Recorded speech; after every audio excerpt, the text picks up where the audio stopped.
I had a need to use someone else, and I was looking for an opportunity for someone to help me to get more engagement with my staff. Because I think we missed the opportunity to get more engagement. If you can get more engagement, you can get more value added by your employees, and eventually you have financial gains and availabilities, which was my main key focus. So I had this need, and then I contacted Steve, and Steve gave me an option of a few things that we could do. You can go on many courses in our company, and in the mining industry there's many training courses that you can go on. But what stood out for me on this was that there was a theory part and a practical part.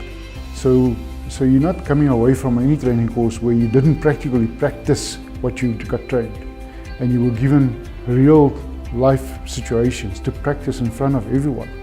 And I think, to me, that made the bigger difference. And so once I saw that, and I saw how you could tailor-make your programs to fit my conditions, because we all are different in different stages of our lives and in different operations with our people. When I saw that could work for me in that way, where I can make it fit, that was the solution to do. What I did see was that there's an extra buzz around the operation. So we have a mining operation is a very noisy place. It's busy. It's not a clean environment.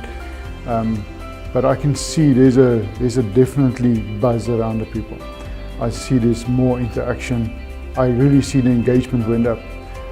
We do engagement surveys with Gallup, and in 2015, the end of 2015, we exceeded all the engagement expectations that they have from an industry like ours. In 2016, I saw a slight drop, but I think Steve warned me that there will be a drop if I don't persist with the program properly. But due to operational requirements, you're not always so flexible to keep to the program that you want. And so for that reason, you've got to make it fit to how you fit in your shutdowns and your operational requirements and expectations. It's again back to the practical example.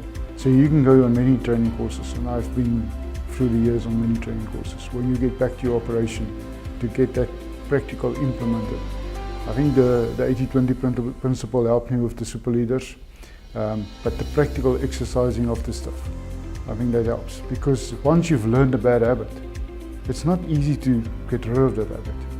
And what Steve and the team did with us is they get us to focus on what the bad habits are, show you why it's bad, and then you practice it. And yes, after 7 days you think you know it, but you go back to the operation and you got to go back and check your cards, because it's not always so smooth. And my view is that we're still in a learning phase on how to manage each other and relationships. My advice would be, go and look and talk to the guys. Go and look at the videos. One thing I didn't say, when I started to look around, I got to get to YouTube, and I saw a lot of videos on YouTube, and I was very excited about the dynamics and the energy that you see when you watch a video, and you see normal people like me and you jumping up and down and singing, and I would never have thought I'm going to be jumping up and down and seeing things, making food for other guys, wash the dishes. I never thought I would have done that. But in this whole journey, this is what I've done. I've really extended myself, got out of my comfort zone. So I would go and watch those YouTube videos. I would then go and say, this is my operation. This is where the need is that I think I need. And then talk to the guys, because they will have a plan for you. So the first time I asked Steve for something, he said, Bart, I have hundreds of plans for you. You just need to tell me how to fit these plans into your operation. The first objective was to get the engagement. I think we're getting engagement. Then the next objective is to focus on the longer term goals, and that we've done with the 7th edition and the plan forward for the strategy, our strategy. I think my strategy is now known, not an office buying document. It's a document that's in people's minds, and they believe it. They really believe that this is possible to do.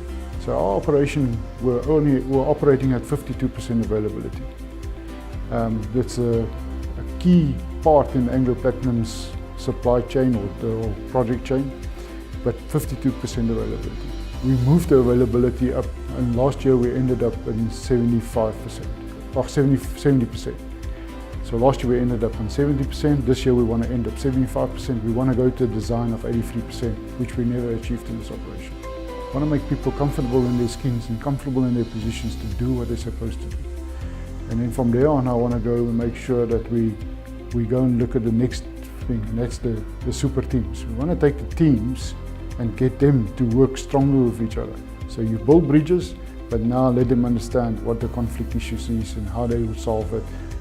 That's where I want to go with the next exercise. We have a converter process and an acid plant process in series plant. And the two operations, although it falls under my responsibility, didn't know each other. And now, if you look at the teams, they know each other, they are a lot more friendly, open, they contact each other, there's real friendships also built. But there's this thing that they could take home, which I haven't told you about. So everything that you learn with elephants, it's not just something that you can apply at work. You can apply it in home, your family life, and I really see a lot more happy people than what I used to see. Well, I think in South Africa we have to create an environment of hope, because if you don't have hope, nothing will happen. And I think what we've been doing with the Elephants team is to create hope and happiness. So for me, hope and happiness is very close to each other. I can see there's a real hope that the future is going to be bright. I mean, sometimes I watch the news and I see things on the news where people talk about racism and unhappiness. It's definitely not what I see in operation, in our operation. What I see is a different company or a different environment or a different country, because I don't see it in my operation.